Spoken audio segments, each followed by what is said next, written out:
దేశంలో, ప్రజాతంత్ర దేశంలో మన మనసుకి ఏదైనా ఇబ్బంది కలిగే మాట ఒకళ్ళు అంటే గనక ఆ మాటకు మనం హుందాగా ప్రతిస్పందించాలి తప్ప మాట మాట్లాడిన దానికి తిరిగేసి పార్టీ ఆఫీస్ మీద దండయాత్ర చేసి అన్యం పుణ్యం ఎరగని బీజేవైఎం పిల్లల తలలు వగలగొట్టి రక్తాలు గారేటట్టు చేస్తారా? నేను ఒకటే మాట అడుగుతా ముఖ్యమంత్రి గారిని, రేవంత్ రెడ్డి గారు, మరి సమాంతం మీద కమెంట్ చేసిన మీ పార్టీ స్త్రీ మనుషులు ఎవరి తలలు వగలగొట్టిండ్రు? మీ కాంగ్రెస్ కార్యకర్తలు ఏ కాంగ్రెస్ పార్టీ మీద దండయాత్ర చేసిండ్రు అంటే అప్పుడు వినిపించలేదా మీకు? దీనికి ముఖ్యమంత్రి సమాధానం చెప్పి తీరాలి.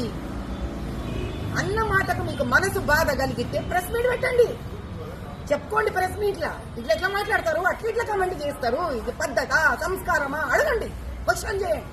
తలలు కొడతారా? పోలీసులు నిలబడి దిక్కు చూస్తారా? డ్రామా చూస్తున్నారా పోలీసులు? మరి సమాంతం మీద ఇదే కమెంట్ చేసిన మీ వాళ్ళ తలలెత్తు మగలగొట్టలే. మరి ఈ ప్రశ్నలకు సమాధానం కావాలి.